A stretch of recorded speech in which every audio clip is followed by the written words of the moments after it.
veterinario municipal.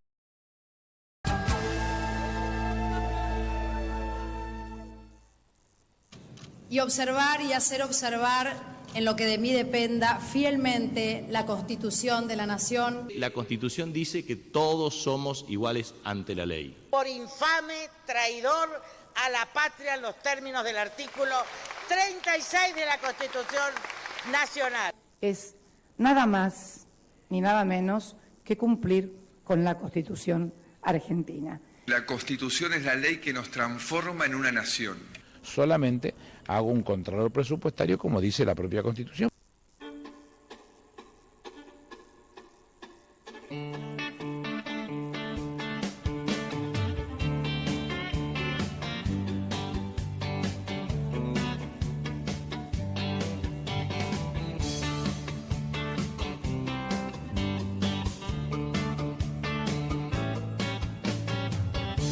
De las muchas normas que hay en mi nación, la más importante es la Constitución, porque garantiza derecho y libertad y la convivencia. Buenas tardes a todos, como siempre estamos en esta radio que es la radio municipal de Florencio Varela, que podés comunicarte por cualquiera de las vías, por Facebook, por Twitter, por Instagram, por WhatsApp al 11 68 98 75 92, o puedes escucharla por el dial 87.9 directamente por la radio FM. Estamos en este programa, en este espacio que se llama La Constitución Toma Mate. ¿Por qué se llama La Constitución Toma Mate? Porque, bueno, la idea es amenizar la Constitución. Mucha gente por ahí cree que es leyes duras, que son difíciles, que es un libraco. Capaz que la primera vez que vos tuviste contacto con la Constitución fue en tu secundario, y cuando te hablaron de la Constitución vos pensaste en un gran libraco. Y la verdad que es un librito, es una revistita, muy importante, pero no deja de ser, en términos de espacio, ¿no? Muy corto. Hay ediciones de bolsillo, es decir, que te lo puedes llevar a cualquier lado. La Constitución son 129 artículos, pero algunos tienen 2 renglones, 3 renglones, como algunos que vamos a ver ahora. Vos fijate que desde que empezamos estamos analizando uno por uno los artículos y ya estamos por el tercer capítulo, por el artículo número 99, que es ¿qué hace el presidente? Se llama atribuciones del Poder Ejecutivo. Es decir, ¿de qué trabaja? ¿De qué labura el presidente? La vez pasada, la última vez que nos vimos, estuvimos hablando sobre cómo se elige el presidente, qué es un balotaje, cómo se llega, cuáles son los requisitos. Bueno, ahora te voy a explicar, y te voy a explicar a partir de la Constitución, de qué trabaja, cuál es el rol del presidente de la Nación, que se le llama Poder Ejecutivo, es decir, es de una persona, es unipersonal. Si bien nosotros votamos fórmula presidente y vice, la verdad que el vicepresidente de la Nación no es miembro del Poder Ejecutivo, es miembro del Poder Legislativo, es el presidente del Senado. La Constitución es clara, el Poder Ejecutivo es unipersonal. Lo que pasa es que cuando el presidente se va del país, tiene que tomar licencia y mediante un decreto nombra al vicepresidente, en este caso a la vicepresidenta de la Nación, que la deja en ejercicio como presidente, pero transitoriamente hasta tanto, en este caso Alberto Fernández, vuelve de una licencia, ya sea por enfermedad, por vacaciones o porque se va del país. El artículo 99 te cuenta punto por punto, en varios incisos, sobre qué es lo que trabaja. Y dice el artículo 99, inciso 1.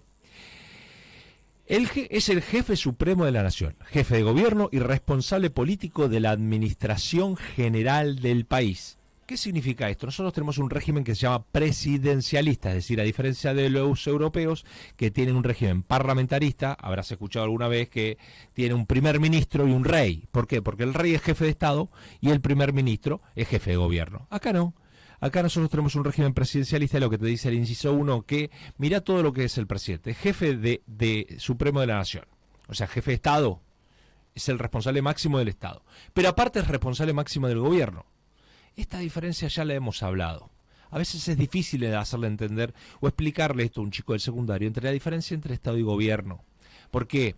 Y bueno, porque a veces mucha gente que forma parte del gobierno se cree que es parte del Estado, o sea, se cree que es gobierno y que es Estado. Entonces al tipo Luis XIV dice el Estado soy yo. Entonces no hay disociación a veces en la Argentina.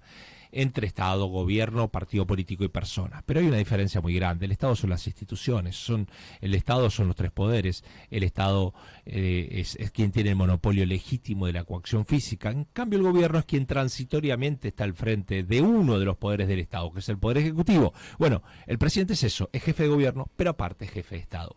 Y acá, aparte, comandante jefe de las Fuerzas Armadas. Y aparte es el que está al frente de la administración pública. Se llama ejecutivo porque lo que hace es ejecutar las leyes que se aprueban en diputados y senadores. Es decir, es quien gobierna, es el responsable máximo del gobierno del país. Esto es lo que te dice el 99 inciso 1 de nuestra Constitución. El inciso 2 dice, expide las instrucciones y reglamentos que sean necesarios para la ejecución de las leyes de la nación, cuidando de no alterar el espíritu con excepciones reglamentarias. Esto parece un juego de palabras, pero bastante sencillo. Diputados aprueban un proyecto de ley, los senadores terminan aprobándolo, con lo cual se convierte ese proyecto en una ley, pero que se va a convertir efectivamente en ley cuando la firma el presidente de la nación. Lo que te dice el inciso 2 es, 1, expide las instrucciones y reglamentos. Es decir, no es que se apruebe la ley que pasa por diputados, pasa por senadores, se aprueba, el presidente la tiene que firmar. Recién ahí se convierte en ley, pero ahí no termina la cosa, porque en la gran mayoría de esas leyes tienen que ser reglamentadas para que sean ejecutivas. Es decir, una cosa es lo que dice en abstracción una ley, otra cosa son los decretos reglamentarios que el presidente de la nación tiene que hacer para que esa ley sea efectiva, para que te llegue a vos, para que vos sepas efectivamente cómo hacer cumplir esa ley. Bueno, ¿qué te está diciendo el inciso 2? El presidente tiene que reglamentar, pero ojo al piojo, porque la reglamentación no puede alterar el espíritu de la Constitución, el espíritu de la ley. Es decir, que si diputados y senadores aprueban una ley que va en un sentido por letra chica de reglamento, y ojo con esto, porque muchas veces, a pesar de lo que dice el inciso 2, a veces los presidentes se hacen los vivos y reglamentan de una manera que altera el espíritu originario con lo que pensaron los diputados y senadores. Con lo cual es una aberración, porque los diputados y senadores están meses trabajando sobre un proyecto, cuando se aprueba después por una pequeña palabrita o una pequeña frase modificada en la reglamentación, alteran el orden, alteran el sentido que le estaba dando los diputados y los senadores. Entonces, en el inciso 1 te dice que el presidente es jefe de Estado, jefe de gobierno, comandante jefe de la Fuerza Armada y al frente de la administración pública de la nación. El segundo te dice, una vez que se aprueba una ley en diputados y senadores, el presidente lo que tiene que hacer es reglamentarla. Y una vez que la reglamenta y, digamos, la aprueba, eso se pone en el boletín oficial y recién ahí, cuando se aprueba en el boletín oficial, se convierte efectivamente en una ley. Por eso en el inciso 3 va en el mismo sentido del 2, que dice que el presidente, aparte, participa de la formación de las leyes con arreglo a la Constitución, las promulga y las hace publicar. Es decir, las firma o las veta. Vetar significa no me gusta esta ley. O vetar significa, me gusta esta ley, pero el inciso 3 no me gusta, entonces voy a vetar el inciso 3, hay que modificarlo. Es decir, tiene poder de veto el presidente. Pero una vez que la promulga y la pone en el boletín oficial, se supone que todos nosotros la conocemos. La verdad es que ninguna persona en el país puede conocer las 65.000 leyes que existen en nuestro país, ni siquiera los abogados, nadie, no existe persona en el país. Pero ¿sabes qué? Hay un principio del derecho que dice que las leyes se presuponen conocidas, es decir, que vos no puedes alegar a que no conocés la ley. A pesar de que no la conocés, la verdad. Por eso estamos construyendo ciudadanía, porque justamente la ley fundamental, la ley más importante es la revistita que tengo acá en la mano, que es la Constitución. Entonces, ¿qué dice? Que participa en la formación de leyes, pero el Poder Ejecutivo no podrá en ningún caso, bajo pena de nulidad absoluta e insanable, emitir disposiciones de carácter legislativo. ¿Qué te dice este segundo párrafo? Que el presidente no puede hacer leyes. Ojo esto. El presidente no puede hacer leyes, para eso están los diputados y los senadores. El presidente a lo sumo, en un proyecto de ley, puede vetarla o puede aprobarla y después tiene que publicarla. Pero ¿sabes qué? Las leyes nunca son taxativas y absolutas, entonces te dice, el segundo párrafo te dice, el Poder Ejecutivo no puede hacer leyes. Pero el tercer párrafo te dice, pero, solamente cuando circunstancias excepcionales hicieran imposible seguir los trámites ordinarios previstos por esta Constitución para la sanción de leyes y no se trate de normas que regulen en materia penal, tributaria, electoral o de régimen de partidos políticos, podrá dictar, escucha esto y anotalo, decretos por razones de necesidad y urgencia, los que serán decididos en acuerdo general con los ministros, que deberán refrendarlos conjuntamente con el jefe de gabinete de ministros. Es decir, la Constitución me está diciendo primero, el presidente es el que gobierna, es que ejecuta las leyes. No puede hacer leyes, pero puede hacer DNU. Y acá viene una pequeña trampa, porque el presidente es verdad que no puede hacer leyes, pero puede hacer DNU, decreto de necesidad de urgencia. La Constitución dice, mirá, como su nombre lo dice, necesidad y urgencia. Se inundó una provincia, hay que hacer un DNU porque se necesita.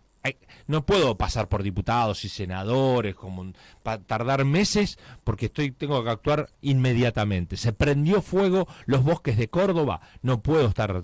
Hay una pandemia, no tengo ninguna otra opción que hacer un DNU porque necesito algo de verdad de urgencia. Pero también, desgraciadamente, en América Latina, a partir de los años 90, estos decretos que son excepcionales se convirtieron en ordinarios. ¿Qué quiere decir esto? Que muchas veces se gobierna a través de DNU. El actual presidente de la Nación nombró cerca de 172 DNU, es decir, un montón. Por lo tanto, lo que dice la Constitución, que es excepcional, es más, a veces los presidentes esperan que los diputados y senadores se vayan de vacaciones, que es el 30 de noviembre de cada año, ya hemos hablado sobre esto. Entonces, cuando está en receso el Congreso, dice, bueno, no están trabajando los diputados y senadores, entonces no me queda otra que hacer un DNU. Y entonces te enchufan por ese lado. Entonces, ese DNU aparece como una ley. Es una entidad menor que una ley, pero tiene el mismo efecto que una ley. Con lo cual, el inciso 3 tiene una pequeña trampa, porque te dice, el presidente no puede hacer ley, pero en definitiva, él no... Digamos, cuando hay circunstancias excepcionales, y parece que las excepcionalidades son bastante comunes en la Argentina. Vos me podrás decir, bueno, pero sí, es verdad, siempre tenemos despelote en la Argentina. Bien, pero eso no atribuye a que el presidente de la Nación casi haga DNU, como ha habido un presidente que hace algunos años, que hizo cerca de 300 DNU. Una vez hizo un DNU para cortar la Ruta 2 porque quería andar en una Ferrari. ¿Vos querés creer esto? Si sos jóvenes no lo entenderías. Cortó la Ruta 2 por DNU para andar con la Ferrari. Obviamente el día anterior había hecho otro DNU, porque la empresa Ferrari le había regalado la Ferrari al Estado. Y él hizo un DNU diciendo, no, la Ferrari no se la regaló al Estado, me la regaló a mí. Entonces hizo un primer decreto donde se adjudicaba una Ferrari, y el decreto del día siguiente tenía que inaugurarla, la Ferrari tenía que estrenarla, por eso cortó la Ruta 2. Es decir, eso es una aberración, es una barbaridad y no hay ninguna necesidad ni ninguna urgencia. Y sigue, el jefe de gabinete de ministros personalmente y dentro de los 10 días someterá a las medidas consideradas una comisión bicameral. Bicameral, ¿qué significa? Que hay, dentro de las comisiones que en algún momento hemos hablado acá, hay una comisión particular de bicameral que se dedica exclusivamente a mirar los DNU. Es decir, a darle validez a esos DNU. Cuya composición deberá respetar la proporción de los representantes políticos de cada Cámara. ¿Qué quiere decir esto? Que los que tienen mayoría en la Cámara, bueno, la bicameral de DNU tiene que respetar eso de las bancas que tiene cada uno de ellos. Esta comisión elevará su despacho en un plazo de 10 días al plenario de cada Cámara para su expreso tratamiento, el que de inmediato considerarán las cámaras. Una ley especial sancionada con mayoría absoluta de la totalidad de los miembros de cada Cámara regulará el trámite y los alcances de la intervención del Congreso. Es decir, ¿quién hace el DNU? El presidente. Y lo firma el jefe de gabinete de ministros. Y todos los ministros tienen que refrendarlo. Ahí no hay problema. Después tiene que pasar por una bicameral. En general pasan por la bicameral porque la bicameral tiene mayoría, el que tiene la mayoría del Ejecutivo. No siempre pasa esto, pero rara vez se anula un decreto de necesidad de urgencia. Inciso 4, perdón. Estamos con el artículo 99, inciso 4, ¿de qué trabaja el presidente? Nombra, tema recontra actual. Nombra a los magistrados de la Corte Suprema de Justicia con acuerdo del Senado, con 2/3 de sus miembros presentes en sesión pública y convocada a tal efecto. Miembros de la Corte Suprema de Justicia. Hoy está recontra discutido esto porque, nosotros estamos en muchísima deuda con esto. los miembros de la Corte Suprema de Justicia de la Nación, que nunca hay acuerdos de cuántos debería ser, ¿no? Si deben ser 5, si deben ser 9, pero sí hay un acuerdo con que la Corte Suprema de Justicia tiene que ser impar. ¿Por qué? Porque cuando tienen que votar por un fallo, alguien tiene que decidir, digamos, y tiene que decir las mayorías. Está bien, en este caso el presidente tiene doble voto, pero no es lo ideal. Y aparte, número 4, digamos, 4 miembros de la Corte son realmente pocos. ¿Por qué no nombran más? Bueno, no nombran más porque no se ponen de acuerdo con 2/3 del Senado para nombrar a miembros de la Corte Suprema de Justicia.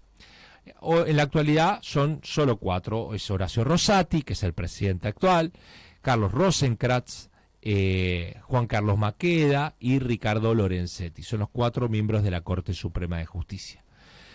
Entonces, ¿qué hace el presidente? Entre otras cosas, nombra a los magistrados de la Corte Suprema de Justicia con acuerdo de 2/3 de los presentes del Senado.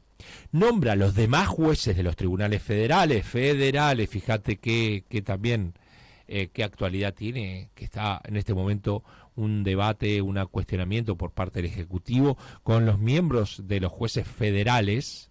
En este caso, hace poquito hubo un fallo en contra de la vicepresidente de la Corte, de Cristina Fernández, que fue condenada a 6 años de prisión e inhabilitación perpetua, y quien dictó el fallo fueron los jueces federales, ¿no? Los de tribunales federales, en base a una propuesta vinculada en la terna del Consejo de la Magistratura, con acuerdo del Senado, en sesión pública, en lo que se tendrá en cuenta la idoneidad de los candidatos. Es decir, a los miembros de la Corte Suprema de Justicia lo elige el presidente junto con el Senado. A los miembros de los jueces inferiores los nombra una terna el Consejo de la Magistratura y luego los decide el presidente de la Nación. Un nuevo nombramiento precedido de igual acuerdo será necesario para mantener el cargo a cualquiera de estos magistrados, una vez que cumplan la edad de 75 años. Todos los nombramientos de magistrados cuya edad sea la indicada o mayor se harán por 5 años y podrán ser repetidos indefinidamente por el título en trámite. Bien, esta última parte te la explico recontra fácil. Los jueces de la Corte Suprema de Justicia, hasta la reforma del 94, decía, los jueces duran en su cargo hasta que dura su buena conducta. En la reforma del 94 se incorpora este nuevo artículo que dice que a los 75 años tiene que ser jubilado. Y después dice, bueno, dentro de 5 años, en las cláusulas transitorias de la Constitución, tendrá su efecto. Es decir, va a tener efecto en el año 1999. En la Corte Suprema de Justicia, en aquel entonces, había un juez llamado Fait. Un juez que, cuando era el año 1999, tenía 81 años. Es decir, más de 75. Por lo tanto, lo quieren jubilar. Fait, ¿qué dice? A mí cuando me nombraron juez con la anterior Constitución. Si a mí me cambian las reglas del juego, yo no tengo ni seguridad jurídica ni Estado de Derecho. ¿Me entendés? Te lo voy a explicar muy sencillo. Imagínate que vos estás estudiando, ¿no? Una carrera, no sé, profesor de historia acá en el Instituto 50. Entonces tú te vas a anotar un día y te dice, tu carrera dura 5 años. Cursás los 2 primeros años y se cambia el plan de estudio y dice, a partir de ahora, tu plan de estudio va a tener 7 años. Vos que vas a estar recaliente, vas a decir, pero ¿cómo puede ser? Si yo el día que me vine a anotar me dijeron qué materias tenía, cuántos años duraba la carrera. Me están cambiando las reglas de juego, me están poniendo 2 años más. Esto es injusto. ¿Qué va a hacer el instituto? ¿Qué va a hacer el Estado? Va a decir, usted tiene razón, le vamos a respetar su plan viejo, usted se va a recibir con su plan viejo. Esto es lo que pasó con Fait. Caso Fait. Fait había jurado por la vieja Constitución. Cuando se aprueba la nueva Constitución, dice, a mí no me pueden cambiar las reglas de juego. Entonces, va a la Corte, el problema va a la Corte. Obviamente él no vota porque él es miembro de la Corte. Pero ¿qué dice la Corte? Lo que dice Fait tiene razón. A él hay que respetárselo porque él fue bajo la ley anterior. Esto es un principio básico del derecho, de un Estado de Derecho. Que a vos no te pueden cambiar las reglas del juego cuando vos, digamos, has firmado un contrato, si se quiere, que es nuestro contrato social, en este caso. A no ser otro principio del derecho, que la ley te modifique y te beneficie esa nueva ley. Entonces vos te acogés a la ley más benigna, pero si querés. En el ejemplo anterior, estás estudiando profesor de historia en el 50 y cambian el plan de estudio y en vez de 5 años va a durar 13 el año que viene. Entonces vos por propia voluntad, si querés, porque te parece más benigno, te acoges al plan nuevo. Lo que no te pueden hacer es cambiarte la regla del juego para perjudicarte. Principio básico del derecho. Esto es lo que está diciendo entonces este inciso 4 del artículo 99 del nombramiento de los jueces de la Corte Suprema de Justicia, de jubilarlo a los 75 años. Ahora ya no hay problema, ahora lo jubilan a los 75 años o pueden declarar una prórroga. Lo de Fay fue recontra interesante, porque aparte de Fay le intentan hacer juicio político, etcétera, etcétera, para declarar, lo querían declarar insano, porque ya tenía 92 años, entonces decía que estaba medio cosa que no estaba, daba clase en la Universidad de Buenos Aires, nosotros lo veíamos, un gran profesor de todos nosotros. Y bueno, después termina renunciando el 11 de diciembre del año 1995. El inciso número 5 del 99, otro tema que se las recontratrae.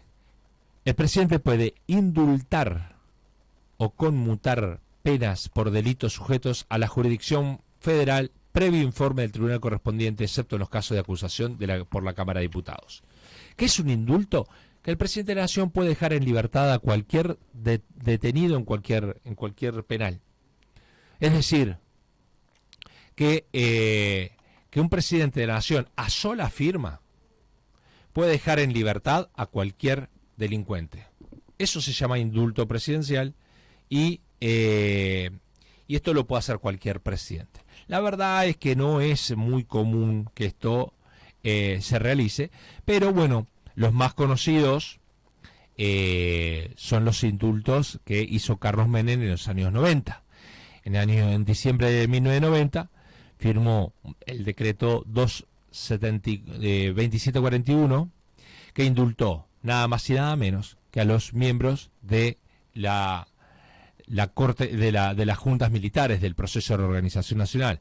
Dejó en libertad a Videla, a Macera, a Agosti, a Viola, a Lambruschini, a Camps, a Richetti, es decir, dejó a los principales responsables del genocidio de Estado en la Argentina, los dejó en libertad. También, mediante decreto, dejó en libertad a Mario Firmenich, que había sido el líder de Montoneros, que también estaba detenido y tenía con reclusión perpetua, a Norma Kennedy, a José Alfredo Martínez de Hoz, que había sido ministro de Economía, uno de los responsables de la incorporación del neoliberalismo en la Argentina, y del militar Suárez Mason, que había sido un torturador de la época de los militares. Es decir, esos indultos los hizo el presidente de la Nación sobre pretexto del artículo del inciso 5, que puede conmutar o directamente indultar. Bien, inciso 6, concede jubilaciones, retiros, licencias y pensiones conforme a las leyes de la Nación. ¿Qué es esto? Bueno, muchas veces ocurre que alguna persona hace, no sé, es un héroe de Malvinas o un héroe de una guerra o hace algo muy importante para el país y entonces le puede hacer una jubilación. El presidente de la Nación puede hacer jubilaciones o pensiones excepcionales por algún atributo que alguna persona haya tenido para con nuestro país. 7. Nombra y renueva a los embajadores, ministros plenipotenciarios y encargados de negocios con acuerdo del Senado. Por sí solo nombra y remueve al jefe de gabinete de ministros y a los demás ministros de despacho, los oficiales de su secretaría, los agentes consulados, los empleados cuyo nombramiento no está reglamentado de otra forma por esta Constitución. ¿Qué quiere decir esto? Que el presidente de la Nación tiene la atribución, ahí sí, sin decirle a nadie, de nombrar a los ministros, al jefe de gabinete de ministros, a todos los ministros, a los embajadores, que los puede remover y los puede nombrar. Es más, cuando a un presidente asume, hace una ley de ministerios. ¿Qué es una ley de ministerios? Bueno, una ley de ministerios es ¿cuántos ministerios va a tener la administración pública? En este caso, en el caso de la Argentina, bueno, en la actualidad, el jefe de gabinete de ministros es Juan Mansur. Después tenemos un ministro del Interior, que es Eduardo Guado de Pedro. Tenemos un ministro de Relaciones Exteriores, es decir, un canciller, que es Santiago Cafiero. Tenemos un ministro de Defensa, que es Jorge Tayana. El ministro de Economía actual, que es Sergio Massa. El ministro de Justicia y Derechos Humanos, que es Martín Soria. El ministro de Desarrollo Social, que es Victoria Tolosa Paz. Después tenemos al ministro de Desarrollo Social, que es Juan Pi Zabaleta. El ministro de Trabajo, que en la actualidad es Raquel Kirchner. El ministro de Transporte, que es Diego Giuliano. El ministro de Salud, que es Carla Bisotti. Ministerio de Educación, que es Jaime Persic. Ministerio de Cultura, que es Tristan Bauer. Ministro de Ciencia, que es Daniel Fismus. Ministro de Obras Públicas, Gabriel Catopodis.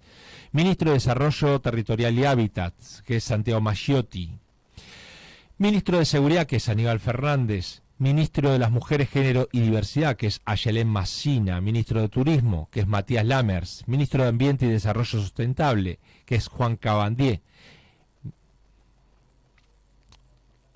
Y así, y ministro de Desarrollo Productivo, que es Daniel Scioli, ministro de Agricultura, Julián Domínguez. Es decir, cada presidente elige a su gabinete, a todos los ministros, todas las secretarías, todas las subsecretarías, toda la administración pública del Estado Nacional y a sus embajadores.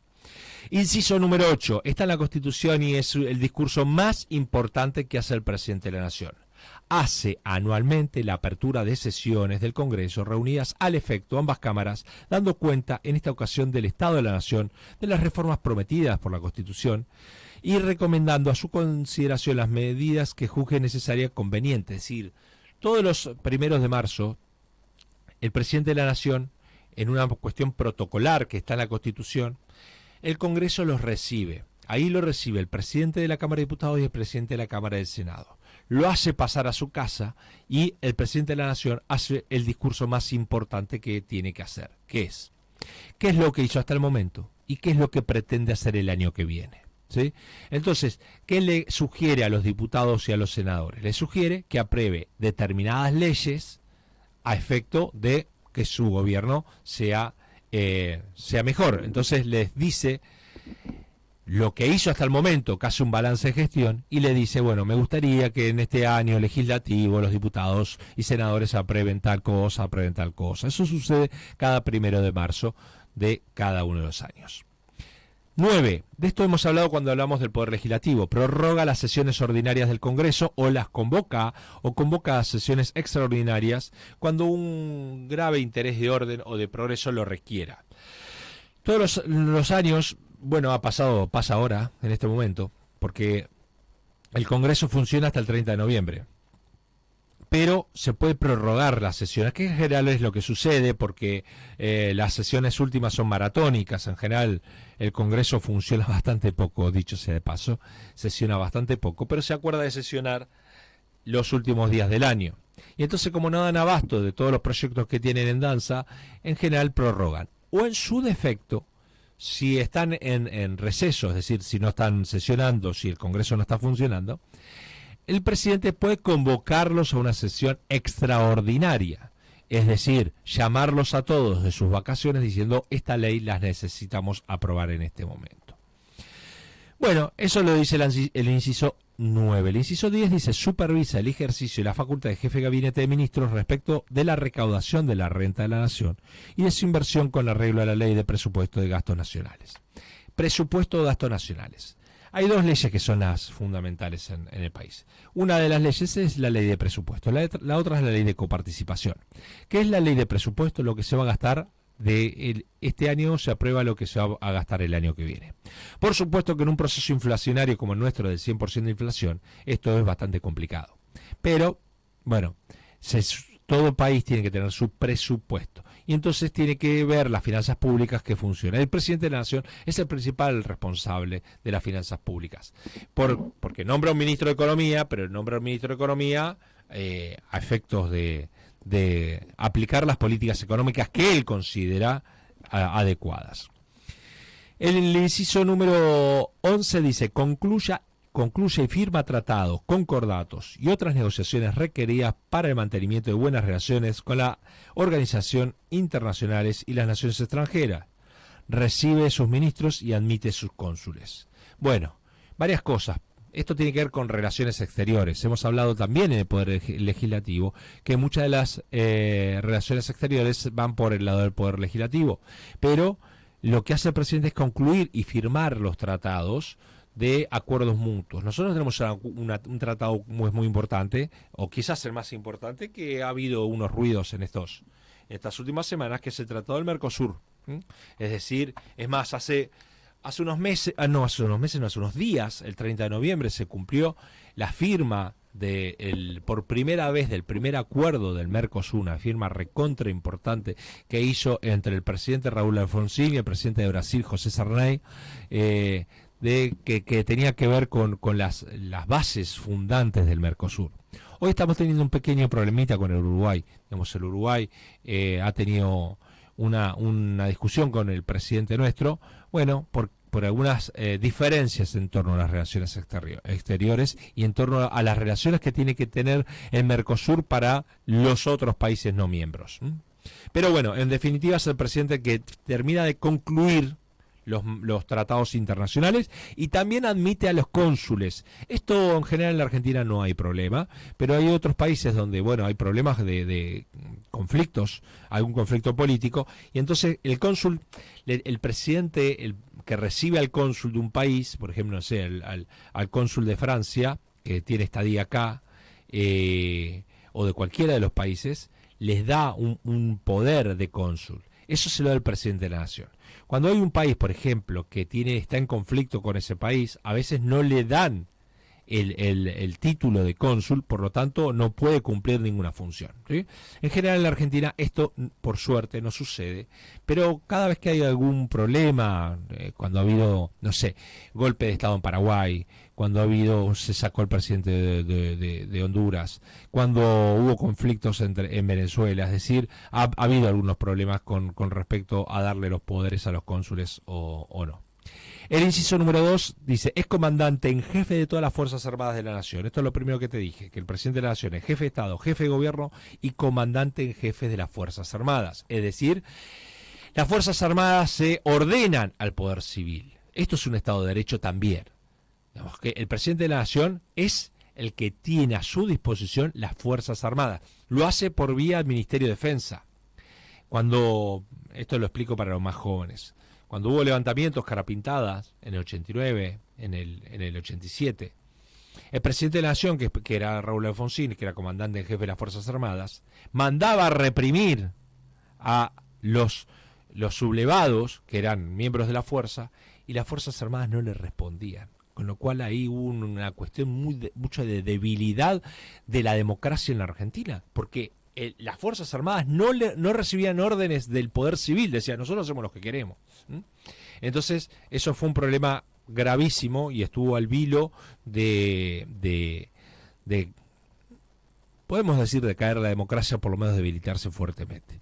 El año que viene, 30 de octubre del año que viene y el 10 de diciembre del año que viene, estamos por cumplir 40 años de vida democrática. 40 años de vida democrática por primera vez en nuestra historia argentina. En toda nuestra historia argentina, los periodos de democracia que ha habido ha sido Hipólito Yrigoyen, Marcelo T. Alvear y el Hipólito Yrigoyen, es decir, de 1916 a 1930, Perón en 2 presidencias y después nunca más tuvimos democracia. Es decir, que nosotros, más allá de las críticas que podemos hacer al sistema democrático, a los partidos políticos, a los políticos, a quien quiera podemos criticar lo que queremos, vamos a cumplir 40 años de vida democrática y eso habla muy bien de nosotros. Es verdad que con la democracia no solo, digamos, no es suficiente para que se coma, se cure y se eduque, pero sin democracia esto es imposible.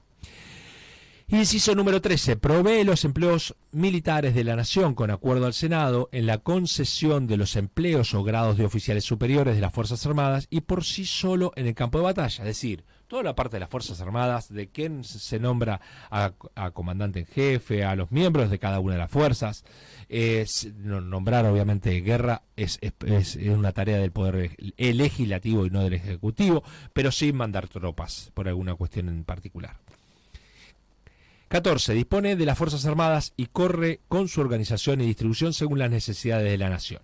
Bueno, nosotros tenemos básicamente tres Fuerzas Armadas, que es Aérea, Marina y Ejército, pero también tenemos otras fuerzas, que es Gendarmería Nacional, que se dedica a los límites territoriales, a la prefectura, que se dedica a los ríos y a los mares. Y después tenemos otro tipo de policías que no son Fuerzas Armadas, que son las policías de las provincias y la Policía Federal Argentina también y la Policía de la Ciudad. Es decir, hay muchas fuerzas armadas, pero las Fuerzas Armadas que dependen del Estado Nacional es Gendarmería, Prefectura, Fuerza Aérea Armada y el Ejército.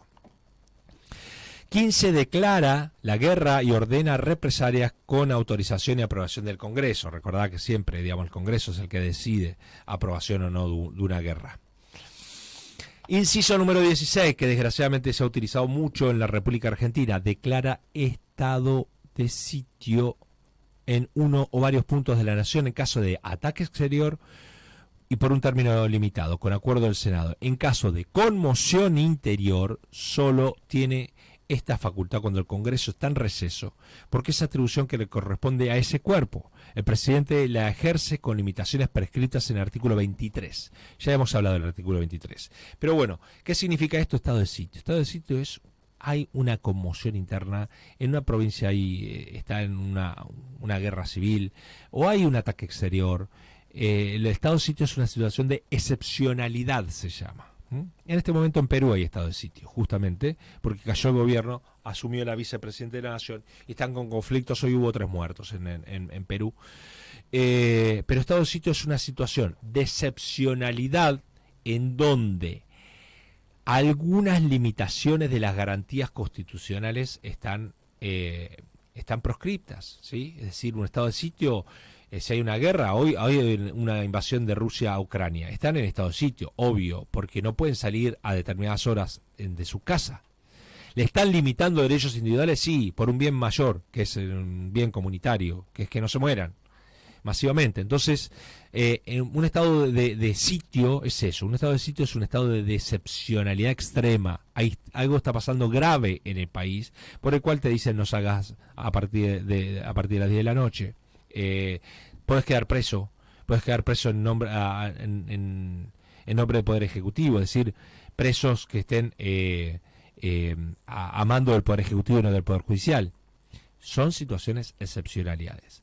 Pero desgraciadamente en la República Argentina, como muchas de estas cosas, como hoy hablamos de los DNU, se ha utilizado estado de sitio mucho tiempo. Por suerte, en la última democracia, en la democracia argentina, en estos 40 años de vida democrática, mucho menos. Se utilizó 2 veces en tiempo de Alfonsín, 2 veces en tiempo de Menem. Se utilizó, recordá seguramente los más grandes, en el año 1999, en el año 2001, cuando fueron los acontecimientos del 2021, que declaró estado de sitio. Pero se ha utilizado realmente bastante poco en nuestros 40 años de vida democrática. Pero antes, para atrás, casi todos los presidentes utilizaban casi de manera natural estado de sitio por alguna cuestión, hasta para poner presos a los opositores, digamos. Independientemente del partido político, O sea, todos los partidos políticos han utilizado estado de sitio para poner presos a opositores. 17. Puede pedir al jefe de gabinete de ministros y a los jefes de todos los ramos y departamentos de la administración pública y por su conducto a los demás empleados los informes que crea convenientes, que ellos están obligados a darlos. ¿Qué quiere decir esto? Los ministros deberían tener la obligación de hacer un balance de gestión y mostrarle todos los meses o una vez al año, mire, yo hice todo esto. Y más aún, te diría, la democracia supone que el demos somos nosotros. La democracia, el poder lo tenemos nosotros. Entonces nosotros también como ciudadanos deberíamos, por ley de ética pública y por ley de información pública, decirle a nuestros ministros, ¿qué hizo usted en este año que se cumplió? A un diputado, usted diputado, ¿cuántas leyes propuso que me beneficien a mí? A los concejales de acá de Varela, de Berazategui, de Quilmes. Los ciudadanos deberían ir y decirle, usted señor concejal, ¿qué hizo en este último año por mí?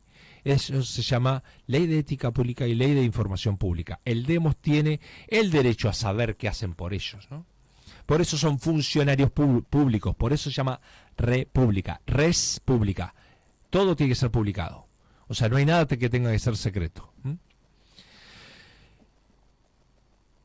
El inciso 18 dice, puede ausentarse del territorio de la nación con permiso del Congreso.